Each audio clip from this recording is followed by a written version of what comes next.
SCP-4450. Sometimes things break. Object Class, Header. Special Containment Procedures.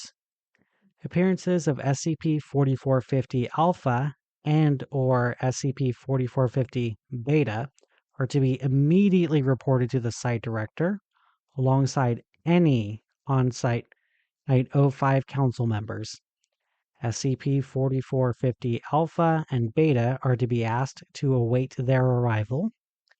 Any request for readily available sums of money made by SCP-4450 Alpha or SCP-4450 Beta during this time are to be granted.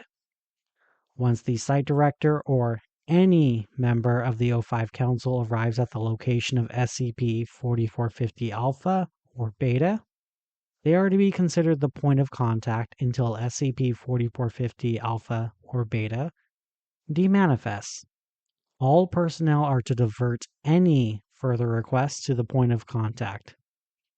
Investigation into method of accessing SCP-4450-1 is to continue until entry is successfully achieved.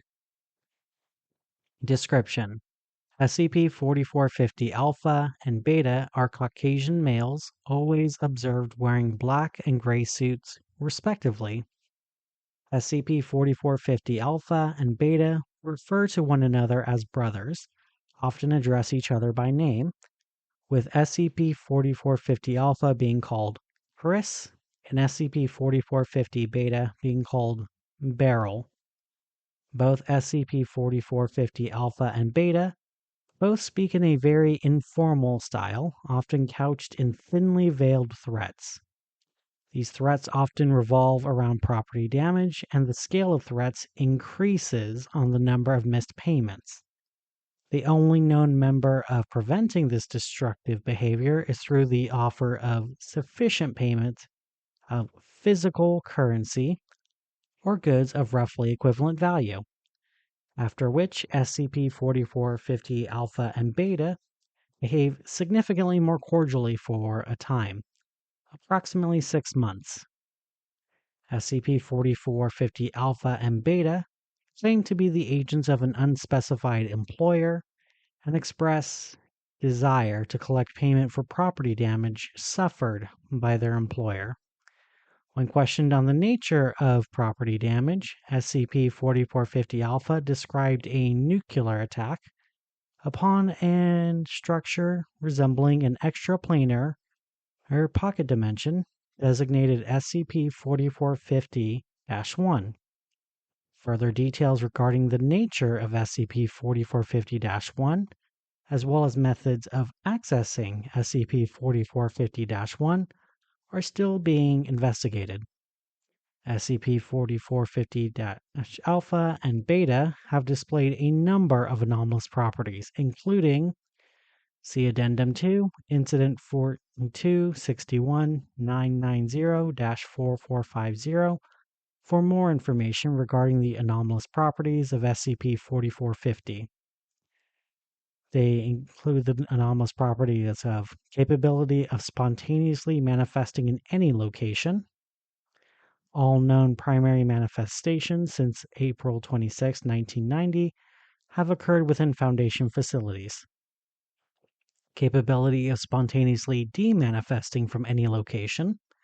Strength, speed, and durability far beyond human maxima. Prolonged high-speed flight.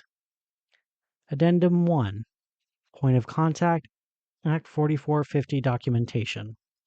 Point of Contact Login. Points of contact are authorized to withdraw up to 95% of on-site currency reserves in order to pay SCP-4450 Alpha and Beta. In the event that this sum is deemed insufficient, no attempts to bargain are to be made. They are to be asked until funds and assets are consolidated from other Foundation facilities. Once SCP-4450 Alpha and Beta express satisfaction with the offered payment, they, along with the offered physical payment, will simultaneously vanish. Addendum 2, Incident 4261, 1990, 4450. Incident Report. Video log transcript. Date 4/26, 1990. Response Team, Mobile Task Force Omega 7, Pandora's Box. Team Lead, Omega 7 Wilbur. Subject, SCP-4450-Alpha and Beta. Team members, Omega 7, Lucy, Omega 7, Dandelion, Omega 7, Hayes, SCP-76-2, Subject Able. Forward. MTF Omega 7 responded to subdued destructive entities at 37.524 and negative 89.386. Global Occult Coalition Compound 0531. Begin log. Feed shows Omega 7, Wilbur, Lucy, Dandelion, Hayes, and Subject Able sitting within Omega 7 Task Force dropship. Subject Able is motionless with his eyes closed and head bowed. We're landing. Stand by to move out. What do we know about the anomaly? Practically fuck all. All the GOC sent with their SOS that there are 2 of them, and they blew away most of their compound. Subject Able shows signs of unrest. Dropship interior shakes and rear exit hatch opens. Field of view moves with Omega 7 Wilbur. Let's move, people. Keep your eyes peeled for hostiles. Jesus fuck. They really did a number on the building. View shifts to show up on an extensive field of concrete and metal rubble. 4 crashed assault helicopters and 13 dead Global Occult Coalition personnel are visible within the debris. Subject Able. Why are you hiding up there? Just cowards! Camera moves to take in Subject Able, who is looking towards the sky. View upward show SCP-4450 Alpha and Beta levitating roughly 30 meters above the ground. Several seconds pass, during which Subject Able can be heard growling, before SCP-4450 Alpha and Beta vanish and reappear on the ground roughly 20 meters from Omega 7 Wilbur. Careful, looks like they can teleport. That wasn't teleport. Fast movement. Stay back, this will be fun for me. SCP-4450 Alpha and Beta begin walking towards Subject Able. Oi, are you the lads here to pay for the damages? They said they were sending for someone, but we got tired of waiting. You lads should know how it is. Accidents happen. Subject Able leaps forward, manifesting a 2-meter-long sword and swinging it down towards SCP-4450 Alpha. SCP-4450 Alpha's left arm repositions between frames and intercepts Subject Able's attack. Despite fully halting the swing, SCP-4450 Alpha displays no signs of physical exertion. You lads trying to start something while we're just trying to collect an honest debt here? Now, that's just a shame, innit, Chris? Terrible shame, Beryl. Trying to get out of pain like that. SCP-4450 Alpha clenches its fist, shattering Subject Able's weapon. Subject Able manifests a pair of 1-meter-long swords towards SCP-4450 Alpha. SCP-4450 Alpha similarly repositions both of its arms to intercept the attacks. You'd best watch out, mate. My brother gets upset when people try dodging their debt. Things tend to break when people get upset. Don't they, Chris? That's right, Beryl. That's right. Shame how people never learn their lesson. SCP-4450 Alpha's left hand strikes through Subject Able's left arm, severing the extremity above the elbow.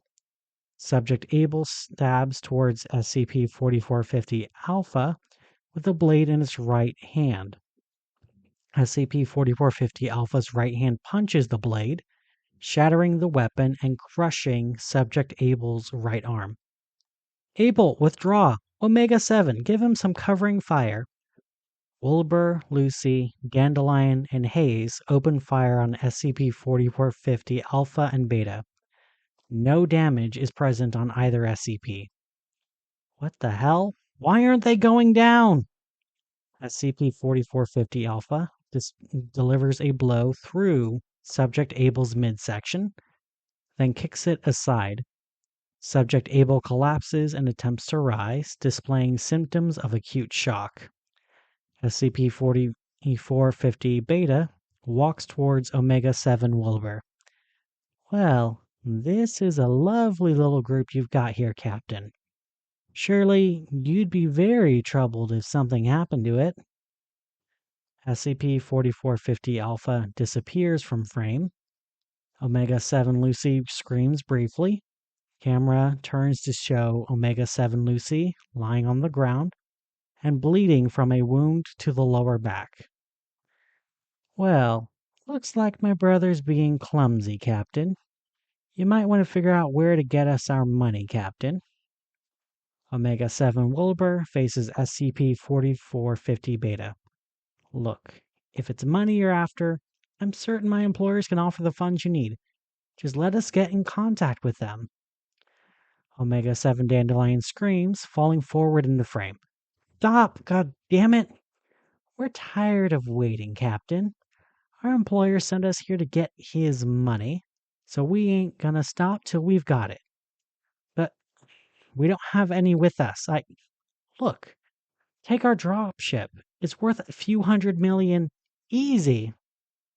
SCP-4450 Alpha and Beta exchange quizzical glances. SCP-4450 Beta shrugs and nods. It's a little light, but I guess it'll do for now. Hurry on back to your bosses. We'll be back soon. SCP-4450 Alpha walks back towards the collapsed subject Abel, who is still attempting to stand, and withdraws a photograph from within its suit, dropping it on subject Abel.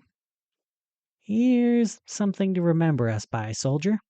Come see us when we get back, if you've managed to get yourself pulled back together. SCP-4450 Alpha and Beta, or dropship Omega-7. SCP-4450 Alpha can be seen uttering something. SCP-4450 Alpha, Beta, and dropship dematerialize. End log. Addendum 3. Further information. A collation of relevant information is still ongoing. RAISA Terminal 481. Login request accepted. Selected database search. RAISA database search. Connected. Search tag or phrase.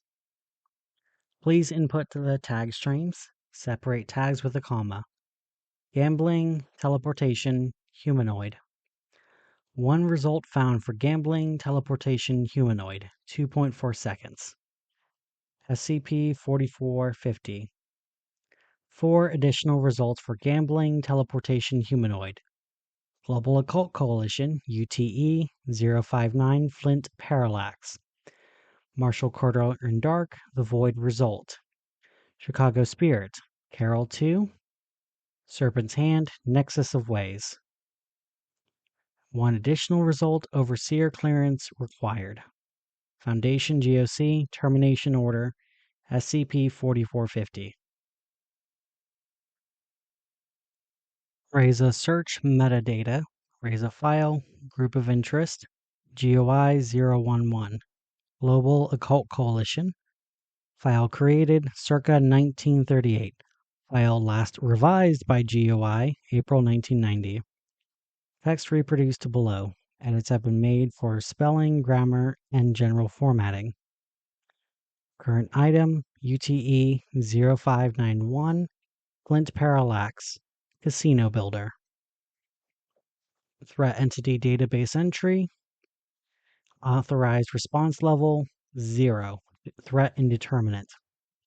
Description: UTE 0591 is an entity or entities inferred to exist within the locked employee door located on the first floor of extraspatial location 0161. Initial para-threat information was recovered from captured agent of the Chicago Spirit and suggests the potential of a high-level type green entity capable of creating and maintaining a potentially infinite space. Once the entry method was recovered, Strike Team Broken Dagger was deployed to clear remaining Chicago Spirit and Marshall, Carter, and Dark assets from the location. Observation and attempted destruction of the locked door remains primary point of concern regarding extraspatial location 0161. Quartermaster's Division AOD. Item 1. Designation Alt-Gen TEBC. Title Thaumatologically Enhanced Breaching Charges.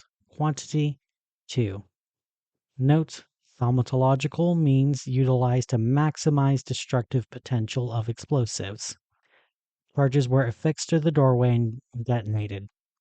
Negligible structural damage to doorway. Item 2. +2 Gen PBC. Concentrated plasma breaching charges. Quantity 2. Notes: charges utilize ultra-high temperature plasma in order to rapidly destroy barriers. Charges were affixed to the doorway and detonated. Negligible structural damage to the doorway. Item 3. Alt-Gen ATBC. Anti-thaumatological breaching charges. Note: despite near baseline levels of EVE and Akiva radiation, suspected undetectable use of reality-altering mechanisms resulted in testing with anti-thaumatological measures. Charges were affixed to the doorway and detonated. Slight structural damage to the doorway. Item 4. Protogen ATS NBC. Anti-thaumatological shaped nuclear breaching charge. Notes: due to partial success of anti-thaumatological charges, development of a method of combining anti-thaumatological properties to tactical nuclear device are underway. Ptolemy Division Weapons Research Correspondence. Sender: Sebastian Stryker. Recipient: Chris Gamble. Date: April 20th, 1990. Subject: Protogen ATS NBC. Development is complete on Protogen ATS NBC's 001. I don't care how tight you say that door is shut, this son of a bitch will crack it. Of course, it might also crack the entire dimensional structure, so I recommend removing all non-essential persons from the premises. Just make sure you put a few dozen doors between you and the charge before you set it off. Ptolemy Division Weapons Research Correspondence. Sender: Chris Gamble to recipient Sebastian Stryker. Date: April 23rd, 1990. Subject: Protogens ATS NBC. This thing is a lot bigger than I pictured. My brother and I are going to remain behind while the charge goes off. Everyone else is busy getting the place cleared out, though between you and me, I'm keeping my fingers crossed that this bad boy takes out not just the door, but whatever's behind it too. Raise a search metadata. Raise a file group of interest. GOI 121, Marshall, Carter, and Dark. File created circa 1925. File last revised by group of interest March 1938. Text reproduced below. Raise a notice. Edits have been made for spelling, grammar, and general formatting. KF939 JH39S 4ECS8. Status: acquirable. Demand: high. Value: $1,250 or 960 pounds per night. Availability: service, 20 single bed, 15 double bed. Identifier: The Void Resort. Casino internally. Description: Embark on the voyage of a lifetime in the Void Resort, an establishment drifting through the depths of the cosmos. Services include catering, gambling, entertainment, and legal advice. Initial report, author Richard Blackwood, date October 12th, 1925, interest Phi, identifier Void Casino. Agents of the Chicago Spirit first alerted us to the presence of the casino alongside requesting funds to perform an armed takeover of the location from its original owners. A contract guaranteeing us exclusive rights to access the establishment were quickly drafted, and the terms were accepted by the Chicago Spirit representative. File opened under KF939 JH39S 4ZCS8. Memo 1. Sender Richard Blackwood. Recipient Rupert Carter. Even with the inconveniences of running the world's most exclusive casino, our turnaround has been surprisingly high. While the Chicago Spirit keeps a tight lock on the upper floors, they think they've got hidden from us. There are enough suites on our floor that we can accommodate enough customers to turn a tidy profit. Though none of the guests are very fond of being blindfolded and let out by spirit goons when it's time for them to leave. Can't say I'm very fond of having to do it either.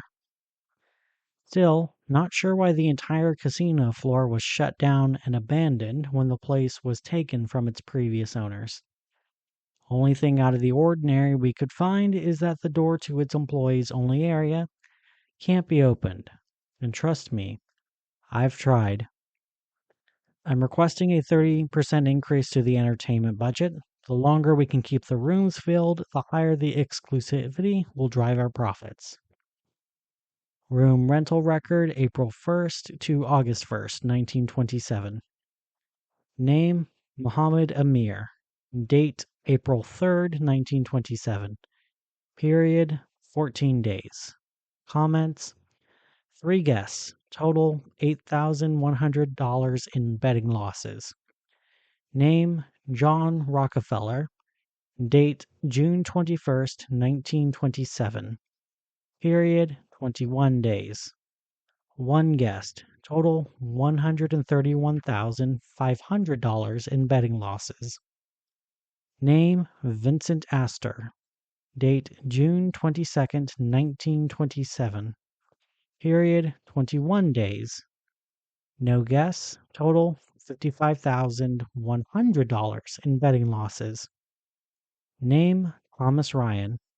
Date July 24th, 1927. Period 36 days. Comments 1 guest. Total $109,000 in betting losses. Name Wu Jiayin. Date July 29th, 1927. Period 4 days. Comments no guess. Total $257,000 in betting losses. Name Arthur James. Date August 1st, 1927. Period 15 days. Comments 6 guess. Total $35,300 in betting losses. Raise a search metadata. Raise a file. Group of interest. Defunct. Group of interest 001. Chicago Spirit. File created circa 1925. File last revised by GOI January 1938. Text reproduced below. Raise a notice. Edits have been made for spelling, grammar, and general formatting. Barrel 2. The Casino.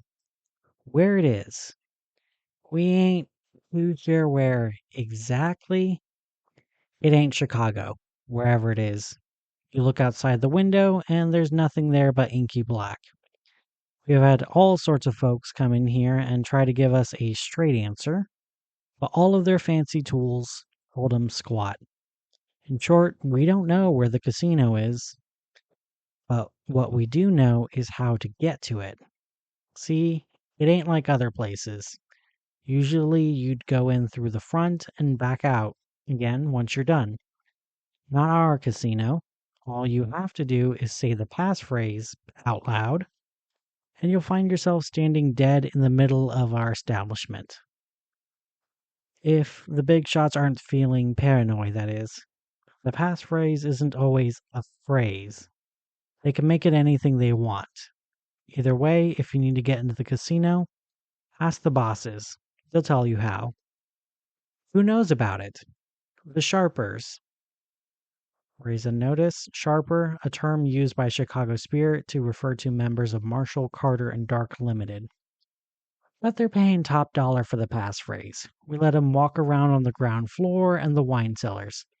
But you do whatever you can to keep those folks from poking their noses upstairs. That secret stays with the spirit. The only other people we've heard who knew about it are the shelf rattlers. Raise a definition, shelf rattler, a term used by the Chicago Spirit to refer to the members of the Serpent's Hand. But we're fairly sure they've given up hope of coming back to reclaim it. As far as we know, the only way in is with the passcode, and they know they aren't going to find it. Now, we found it. We got tipped off by some rattlers who spilled after a couple of drinks. Those guys think they're all smart with their intellectual talk, but they ain't all that. No loyalty to each other, those guys. Once the spirit found out the passcode, it was ours right quick. We ain't happy about what we did, but sometimes you gotta get your hands dirty. God knows the Chicago Spirit wasn't built without a little business strategy. Anyway, the place was a real sorry sight after the dust settled. The place looked a mess, bullet holes in the walls, furniture burned and broken. It was a real shame, but we were able to give the place a nice makeover since our sharper friends decided to co-own the place with us. While it would have been nice to have the place to ourselves, they gave us an offer we couldn't refuse. How we use it. The casino is the gift that keeps on giving. Downstairs, it's a place where our folks can hide until the heat cools off, and not somewhere the feds can just come batter down the doors.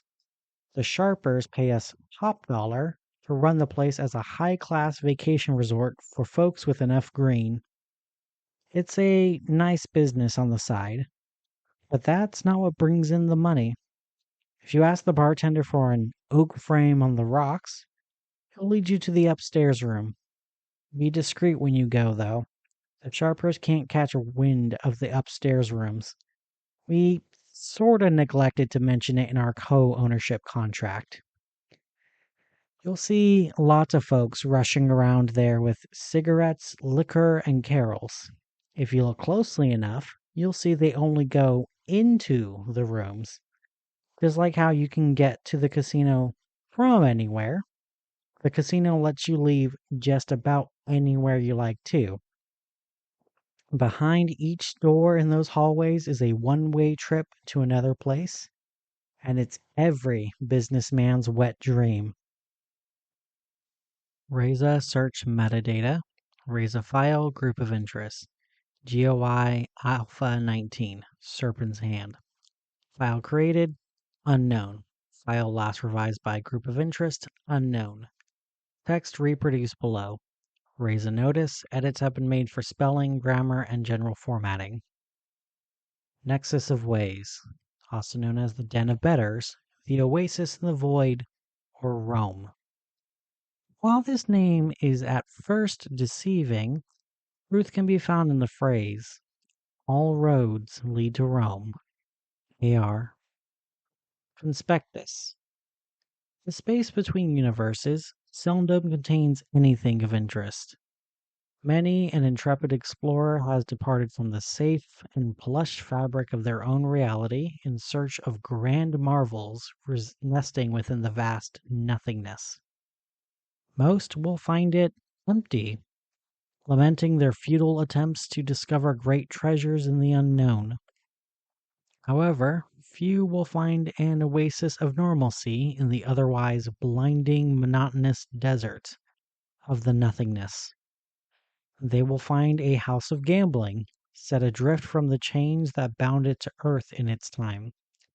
Within its doors, they will find a treasure above all other treasures, a bounty of ways connected to each doorframe that stands to this day, but exclusively in the direction of departure from the Nexus. It is fortunate in cases such as these that one doesn't need to become a prospector of the nothingness to find or return to the Nexus, for the long-dead constructors of the building designed a malleable system of entry. Speak the words and find yourself standing beneath the roof of the den. The custodian has made the latest passphrase thus: "The hand that gives me entry to the Nexus of Ways." Passcode didn't work. EJ. My passcode didn't work either. Maybe the admins changed the code? Anonymous. Fucking bullshit online codes. EJ. Knowledge. Traits. The Nexus of Ways is a venue so potently infused with thaumic energy it can only exist in the nothingness. In the nothingness, there is no medium for the thaumic energies to disperse into. Be thankful for any other location and the energies would spill into our reality like ink on paper. The Nexus provides two key traits that were imbued by persons unknown: the knock without a way, or alternatively, an omnipresent way sealed within a knock, AR, and unidirectional ways, a one-way way, no way, EJ. It is important to note that while the transportational properties of the Nexus are analogous to ways, they are not identical to the ones that the Wanderer's Library utilizes. Different practices of arcane rituals were used to manifest them, and therefore it is not known how to adjust who it allows access to. It is, for this reason, it must be kept secure under the watchful eyes of the custodian. Nature. The Nexus of Ways has no set loyalty, and it will activate for any person who speaks the passphrase that has been set. However, due to the minute probability of the uninitiated uttering such a phrase without the knowledge being passed down by members of the Serpent's hand, the Nexus can be said to align with the hand, in a manner of speaking.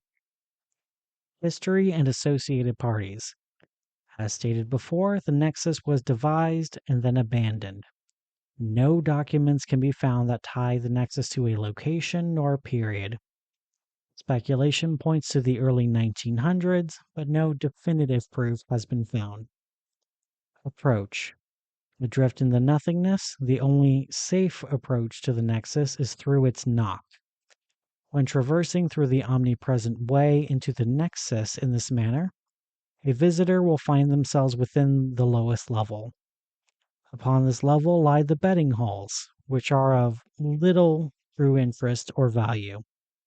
All the same, the hand has proclaimed the betting halls to be forbidden, and that nothing is to be taken from it. Though this is of no great concern, after all, the truest treasures of the Nexus lie in the approach to the floors above. Or perhaps a better way to phrase it would be, in its truest sense, the Nexus is itself an approach to wherever a traveler may be bound. Observations and stories. There has been so far been discovered within the Nexus a single door that cannot be opened. Located deep within the betting halls lies the portal, called simply the doorway to the back room. This wooden barrier bears a sign repeating, "Boys only." It has thus proven resistant to our most potent unsealing techniques.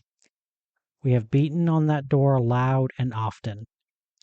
The message is clear. Whatever shut that door that tightly should stay in there. Doubt. Little doubt exists regarding the Nexus or its functions, though there do remain yet two unanswered questions. Firstly, the number and end destinations of each way within the Nexus. While the Hand has expended great effort to fully chart the corridors, newfound hallways replete with doors abound hidden among doors indistinguishable from their way-guarding brethren. Secondly, the identity and nature of the original architect of the Nexus. While it is suspected that whoever or whatever created the Nexus now resides beyond the doorway to the back room, it is impossible to know with certainty. Morning, overseers. It's nice to have all the big shots in one place. I hope you don't mind if we smoke. Me and my brother are gagging for a cig. You can smoke. That's awful kind of you, overseer. Smart move. Keep your business partners happy. I suppose that's smartness. Why you call the shots in this here foundation? I think... Hey, I don't recognize any of you. I hoped I'd see some familiar faces up on that board. We think it's important to employ a dynamic hierarchical structure to promote a mobile work environment for all of our employees. It helps with morale. Yeah, that's what I figured. So, are you willing to do business with us? What's your demand? Now, overseers. I think you've got a misunderstanding with us. This ain't a demand. This is us collecting our debt. You ought to know better, but now we're just businessmen. Businessmen that submerge islands when their debts aren't paid? Oi, islands sink. Everything breaks after a time, don't they, Chris? Yeah, everything breaks sometime or another. And if you want to keep it that way, I think a little cash can go a long way. How much? Well, seeing it like you numbskulls keep trying to paint us like crooks, I think 25 Bs are in order. You're going easy on 'em, Beryl. What can I say? I'm a lover, not a fighter. On the desk of O5 Council, notice from O51.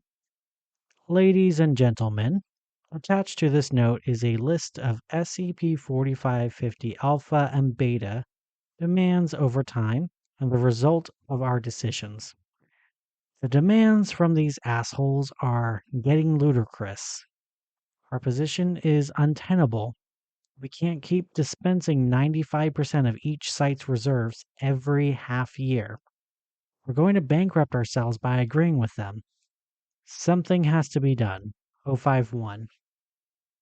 Demanifestation period, non-applicable. 1 for citing. Demand, billion US dollars. 0.4, approximately. Approval, approved. Consequences, trade of dropship Omega-7 accepted. SCP-4450 instances demanifested. Demanifestation period, 1 month. Demand, 0.2 billion US dollars, approximately. Approval status, approved. Consequences, remainder owed according to SCP-4450 instances. Demanifestation period, 6 months. Demand, $0.8 billion. Approval, approved. Consequences, payment accepted. Demanifestation period, 5 months.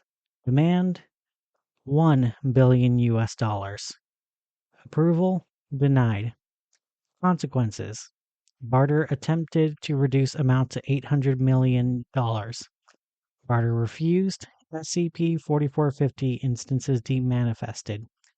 4 days after negotiations, SCP-4450 instances were cited, destroying areas of rural Canada.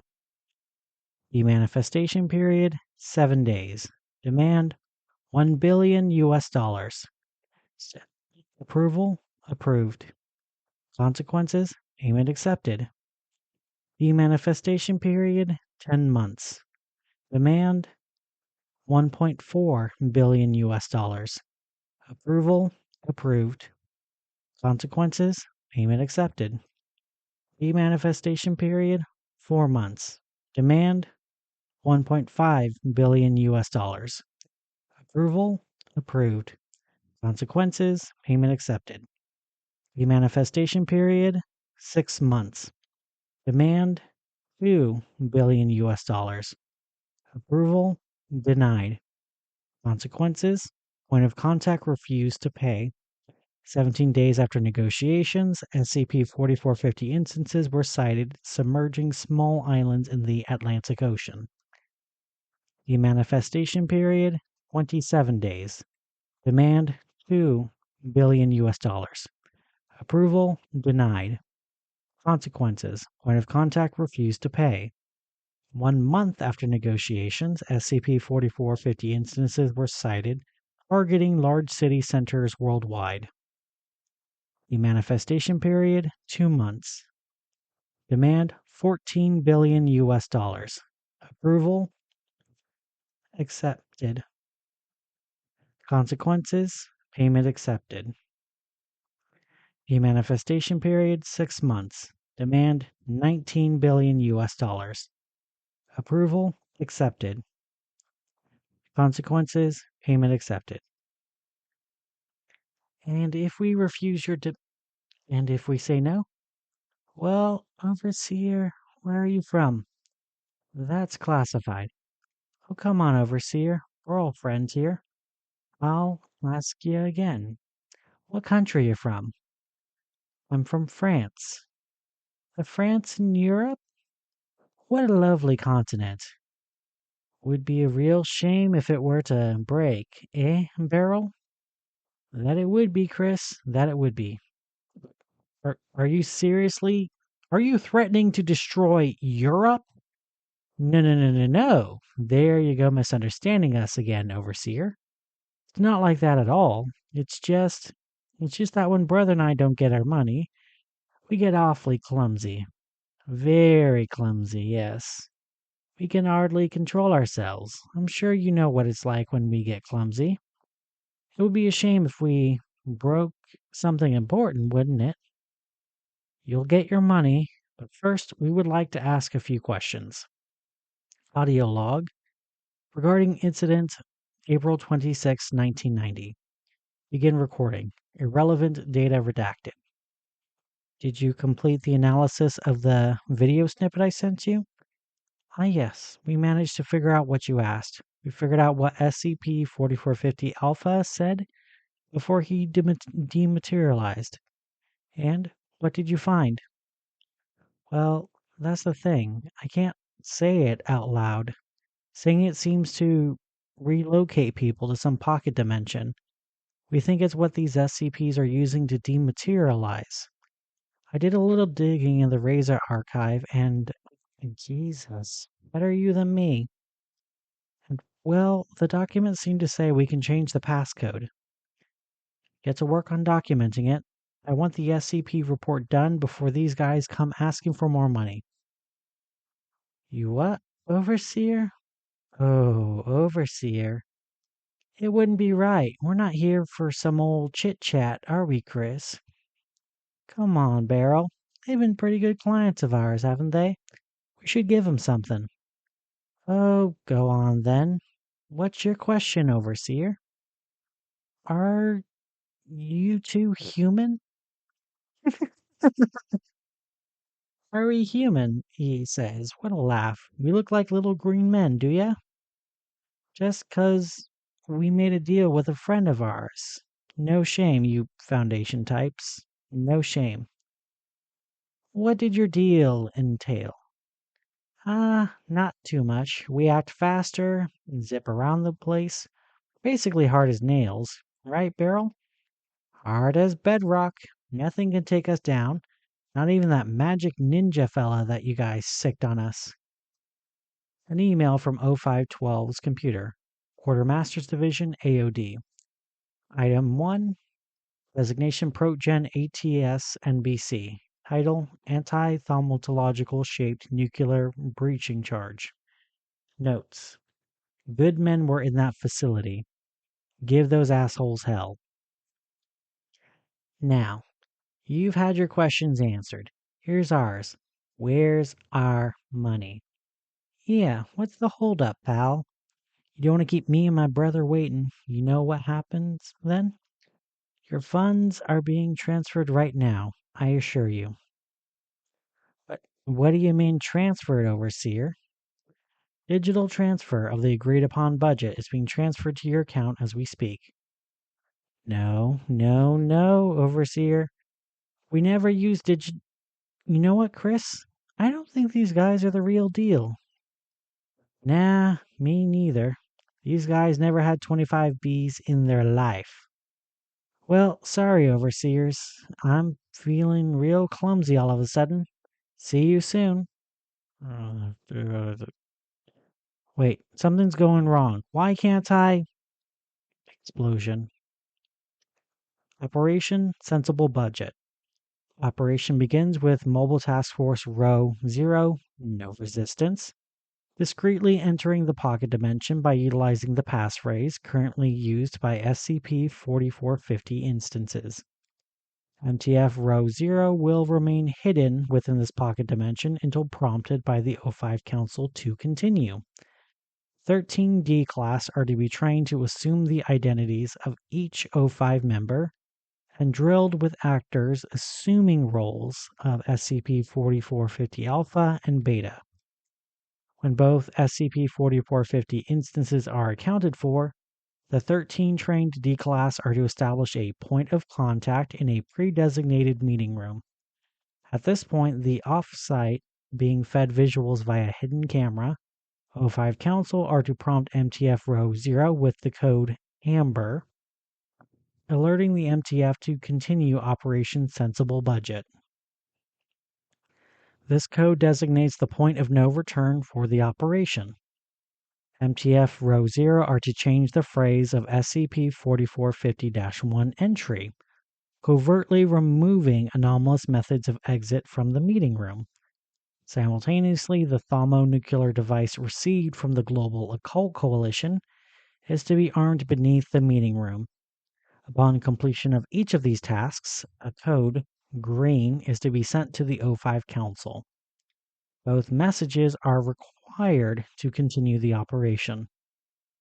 The D-Class are to distract both SCP-4450 instances by any means necessary until the process is complete. Detonation of the thermonuclear device will act as a surprise attack on SCP-4450 instances, rendering them vulnerable and potentially terminating them. MTF Row 0's report. 4:52 p.m. Received code AMBER. Exiting covert infiltration, proceeding with operation. 5:01 p.m. Thaumic divining probe activated. Malleable type of blue pseudo-way invocations detected. Beginning analysis. 5:06 Analysis complete. Passcode successfully altered from What Frapchiste Kalu Calais to Correct Horse 4450 Battery Staple. Sent code green. 5:08 p.m. Rear entrance to employees only section opened. 2 humanoid corpses appear on the casino floor. Investigation ongoing. Automated message. Connection lost. 8:44 p.m. Request $25 billion. Cash. Reason debt collection.